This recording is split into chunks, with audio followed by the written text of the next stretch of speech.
نحمدہ و نصلی علی رسولہ الکریم۔ بہت سارے لوگ پوچھتے ہیں کہ کوئی خاص ذکر اور خاص وظیفہ جس سے بیماریاں ختم ہو جائیں، تنگیاں پریشانیاں رفع ہو جائیں اور بندشیں ختم ہو جائیں۔ تو اس سلسلے میں چند ایک وظائف آپ کے سامنے عرض کرتا ہوں جن کے متعلق قرآن پاک نے اور نبی صلی اللہ علیہ وسلم کی احادیث نے تصدیق فرمائی ہے کہ ان اذکار کے اور ان وظیفوں کے کرنے سے اللہ تعالیٰ مشکلیں رفع فرماتے ہیں، اللہ تعالیٰ بندشیں کھول دیتے ہیں، تنگیوں کو آسانیوں میں بدل دیتے ہیں۔ تو سب سے پہلے نمبر پر جو وظیفہ ہے وہ درود شریف کا ہے۔ درود شریف کو کثرت سے پڑھنا انسان کے غم، پریشانی اور تنگی ترشی کو رفع کرتا ہے۔ دوسرا فائدہ اس کا یہ ہے کہ یہ گناہوں کی بخشش کا باعث بنتا ہے۔ لہذا جس شخص کو کوئی تنگی ہو، کوئی پریشانی ہو، اپنے مسئلے میں کسی جگہ بھی کوئی بندش محسوس کرے، اسے چاہیے کہ وہ اللہ کو راضی کرنے کے لیے اور اپنی تنگی رفع کرنے کے لیے درود شریف کو کثرت سے پڑھے۔ درود شریف کو چلتے پھرتے اٹھتے بیٹھتے پڑھنے کا معمول بنا لے تو یقین جانے کہ اللہ تعالیٰ اس کی دلی مراد بھی پوری فرمائے گا، اس کی پریشانی بھی رفع فرمائے گا اور اس کے لیے دنیا آخرت دو جہان میں رحمت بھی عطا فرمائے گا۔ ویسے تو درود شریف کے بہت زیادہ فضائل ہیں، میں نے صرف اشارہ کرنا تھا کہ ایک وظیفہ درود شریف ہے جس کے اختیار کرنے سے اللہ تعالیٰ تنگیوں کو رفع فرماتا ہے، آسانیاں عطا فرماتا ہے، دلی مرادیں پوری فرما دیتا ہے۔ لہذا ایک صحابی عرض کرنے لگے اللہ کے رسول صلی اللہ علیہ وسلم، میں اپنی دعا میں کتنا درود پڑھوں؟ آپ نے فرمایا جتنا زیادہ پڑھو بہتر ہے، ساری دعا ہی درود پڑھتا رہوں تو فرمایا تب اللہ تعالیٰ تیرے ہر قسم کے پریشانی کو رفع فرمائے گا اور تیرے گناہوں کو معاف فرمائے گا۔ تو یہ بہترین وظیفہ ہے، صبح 100 بار یا شام 100 بار، 2 بار صبح شام 100 بار کی تسبیح کر لی جائے، اور اگر 100 بار سے زیادہ پڑھنا ہو تو پھر گننا نہیں چاہیے، بغیر گنے انسان پڑھتا جائے تو انشاءاللہ تعالی اللہ تعالیٰ ضرور اچھے نتائج عطا فرمائیں گے۔ دوسرے نمبر پر آیت کریمہ۔ آیت کریمہ کا پڑھنا یہ بھی اللہ تعالیٰ کو بڑا پسند ہے۔ سیدنا یونس علیہ السلام ایک بہت بڑی مشکل میں پھنس گئے، اتنی بڑی مشکل کہ کوئی تصور نہیں کر سکتا کہ اس مشکل سے نکلا جا سکتا۔ مچھلی کے پیٹ میں سمندر کی تہ میں چلے گئے، وہاں انہوں نے یہ الفاظ بولے تھے، لا الہ الا انت سبحانک انی کنت من الظالمین۔ ان کا ترجمہ بڑا پیارا ہے۔ بہرحال ان الفاظ کی وجہ سے اللہ تعالیٰ نے رحم فرمایا، کرم فرمایا اور اپنے بندے کی مشکل کو رفع فرما کر ان کو مچھلی کے پیٹ سے زندہ صحیح سلامت خشکی پر لا دیا۔ اور جب یہ واقعہ قرآن نے بیان فرمایا تو قرآن پاک کے یہ الفاظ ساتھ تھے، وَكَذَلِكَ نُنْجِي الْمُؤْمِنِينَ۔ جس طرح یونس علیہ السلام کو ہم نے نجات دی بہت بڑے غم سے، بڑی پریشانی سے، اسی طرح ہم مومنوں کو بھی نجات دیں گے۔ تو یہ سند ہے کہ جو ان الفاظ کو پڑھے گا، اس آیت کریمہ کو پڑھے گا، کثرت سے پڑھے گا، اس کا ترجمہ سمجھ کر، اللہ سے لو لگا کر، اللہ سے محبت رکھ کر، تو انشاءاللہ اللہ تعالیٰ اس کی کوئی بھی پریشانی ضرور رفع فرمائے گا۔ اللہ پر بھروسہ بھی ساتھ ہونا چاہیے۔ اکیلا ذکر کیا کرے؟ اکیلا ذکر تو پھر الفاظ ہی رہ جاتے ہیں، ان کے اندر روح نہیں ہوتی، ان کے اندر جان نہیں ہوتی۔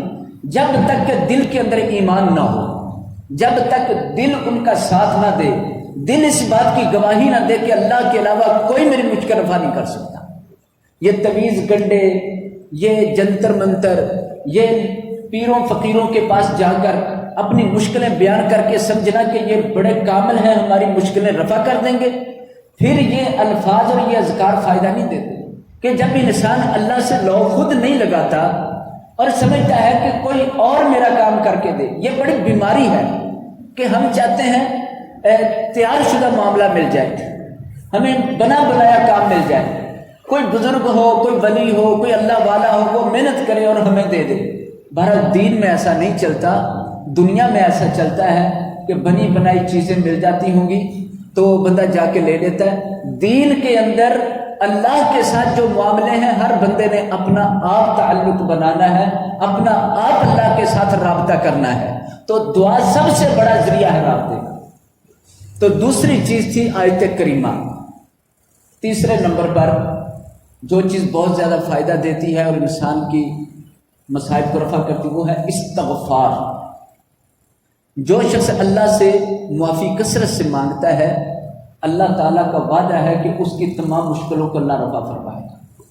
اس کی رزق کا مسئلہ ہے، اس کی بیماری کا کوئی مسئلہ ہے، اس کے گناہوں کا کوئی مسئلہ ہے، اس کے لیے کوئی اور تنگیاں ہیں، کوئی اور پریشانیاں ہیں، کوئی اور بوجھ ہے، جس طرح کا بھی معاملہ ہو، وہ انفرادی ہو یا اجتماعی ہو، استغفار کرنے سے اللہ تعالیٰ ان تمام چیزوں کو رفع فرما دیتا ہے۔ حتیٰ کہ استغفار کرنے سے اللہ کا عذاب بھی آ رہا ہو تو وہ بھی ٹل جاتا ہے۔ یہ باتیں قرآن میں ارشاد فرمائی۔ تو انسان اگر مشکل میں ہے تو اسے اللہ تعالیٰ سے بخشش مانگنی چاہیے، بخشش سے گناہ بھی معاف ہو جاتے ہیں اور اللہ تعالیٰ راضی بھی ہو جاتا ہے، مشکلات کو رفع بھی فرما دیتا ہے، اور اس طرح اللہ تعالیٰ آخرت بھی اس بندے کی سنوار دیتا ہے۔ تو ہمیں دل سے اللہ تعالیٰ کے سامنے استغفار کرنی چاہیے، اللہ تعالیٰ کے سامنے گڑ گڑانا چاہیے، اور اللہ تعالیٰ سے جب صبح شام استغفار کی جائے گی تو اللہ تعالیٰ ضرور مشکلات کو رفع فرما کر جو بھی معاملے بند ہوئے ہیں ان کے اندر آسانی پیدا فرما دے گا۔ ایک اور ذکر ہے لا الہ الا اللہ، یہ افضل ذکر ہے۔ انسان اس ذکر کو کرے، اللہ تعالیٰ دنیا کی پریشانیوں کو رفع فرماتا ہے اور آخرت کے دن بھی اس کو اجر عظیم بنا کر عطا فرمائے گا۔ تو یہ وہ چیزیں ہیں جو اذکار کے ساتھ تعلق رکھتی ہیں، وظیفوں کے ساتھ تعلق رکھتی ہیں۔ اب آخر میں ایک ایسا وظیفہ جو بڑا شاندار، یہ کہہ لیں آج کے درس کا ایک خلاصہ سمجھ لیں کہ تلاوت قرآن یہ وظیفے کا وظیفہ ہے، دعا کی دعا ہے، عبادت کی عبادت ہے، اجر کا اجر ہے۔ اور مشکلیں، تنگیاں، مصیبتیں جو آپ کو پتہ ہے یا جو آپ کو بھی نہیں پتہ، جو آ چکی ہیں یا آئندہ آنی ہیں، ان سب کے بارے میں بہترین تحفظ دینے والی چیز قرآن پاک کی تلاوت ہے، جو روزانہ کی جائے، کثرت سے کی جائے تو اللہ تعالیٰ اتنی ہی مہربانی فرماتا ہے۔ مشکات شریف کی حدیث ہے کہ قرآن پاک کی تلاوت کرنا اللہ تعالیٰ کے ہاں اتنا زیادہ محبوب ہے، اتنا زیادہ محبوب ہے کہ اللہ تعالیٰ اپنے بندے کے لیے فرماتے ہیں کہ میرے بندے، جس نے تو مجھ سے کی دعائیں، میں نے ان کو وہ دیا جو انہوں نے مجھ سے مانگا، لیکن جو قرآن پڑھتا رہا، تلاوت کرتا رہا، میں اسے وہ کچھ بھی دوں گا جو اسے یاد نہیں تھا، جو اس نے مانگا وہ بھی دوں گا، جو مانگ نہیں سکا میں اس کو وہ بھی عطا کروں گا، اس لیے کہ وہ مصروف ہو گیا میرے قرآن کی تلاوت میں، اس کو قرآن کی تلاوت نے اتنا مشغول کر لیا۔ من شغلہ القرآن عن ذکری و مسئلتی، جس شخص کو قرآن نے میرا ذکر کرنے سے اور مجھ سے سوال کرنے یعنی دعا مانگنے سے مشغول کر لیا، میرا ذکر اور مجھ سے دعا نہ کر سکا، قرآن کی تلاوت میں اتنا مشغول رہا، اعطیتہ افضل من السائلین، میں اس کو عطا کروں گا اس سے بھی بہتر جو مانگنے والے مانگتے ہیں، وفضل کلام اللہ علی سائر الکلام، اس لیے کہ اللہ کے کلام کی فضیلت اتنی زیادہ ہے کہ ساری کلاموں پر اللہ کی کلام کی فضیلت ایسے ہی ہے کہ فضل اللہ علی خلقہ، جس طرح اللہ کی فضیلت اپنی ساری مخلوق پر ہے۔ اس روایت کو ترمذی اور دارمی اور بہقی شریف نے روایت کیا ہے۔ جس کو قرآن نے مشغول کر لیا تو اس کی جو تمنائیں ہیں وہ بھی، اور جو اس کو پتہ نہیں وہ بھی اللہ تعالیٰ اسے عطا فرما دیتا ہے۔ اللہ تعالیٰ ہمیں صحیح صحیح وظائف اختیار کرنے کی توفیق عطا فرمائے، جو وظائف اللہ تعالیٰ نے خود ہمیں بتائے اور اس کے پیغمبر صلی اللہ علیہ وسلم نے بتائے۔ کئی بھائی اللہ تعالیٰ کے ناموں کو مخصوص تعداد کے ساتھ پڑھتے ہیں اور اس کی کئی طرح کی فضیلت بیان کرتے ہیں. مثلا جس کو اولاد نہیں کہتے ہیں، یا وہاب ہو 100 بار پڑھو یا 1000 بار فلاں وقت میں پڑھو تو اولاد ہو جائے گی. بیماری والے کو یا فتاح ہو، یا رزق والے کو یا رزاق ہو کا لفظ کہتے ہیں پڑھیں. یقیناً یہ اللہ تعالیٰ کے اسماء الحسنی ہیں، لیکن ان کو اس طرح پڑھنے کا طریقہ ثابت نہیں ہے. اس طرح پڑھنے کی بجائے انسان وہ کام کرے، وہ طریقہ اختیار کرے جو شریعت اسلامیہ میں بتایا گیا، تو وہ مناسب بھی ہے، باعث اجر بھی ہے، باعث برکت بھی ہے، اور اس کے ذریعے یقیناً اللہ تعالیٰ آسانی پیدا فرما دے گا. لیکن یہ جو لوگوں نے بنائے یا لوگوں نے اپنے تجربات بتائے، ان کی کوئی حیثیت شریعت کے اندر نہیں ہوتی، کیونکہ دین نام ہے اللہ اور اس کے رسول کی بات کا اور اطاعت کا. اور جو لوگوں کے تجربے ہیں، لوگوں کی باتیں ہیں، یہ صرف باتیں ہی ہیں. ان کو شریعت کا درجہ یا دین کا درجہ یا حجت قرار نہیں دیا جا سکتا. اللہ تعالیٰ عمل کی توفیق عطا فرمائے، قرآن و سنت کے مطابق زندگی گزارنے کی توفیق عطا فرمائے. صلی اللہ تعالی علی النبی وعلی آلہ وصحبہ اجمعین برحمتک یا ارحم الراحمین.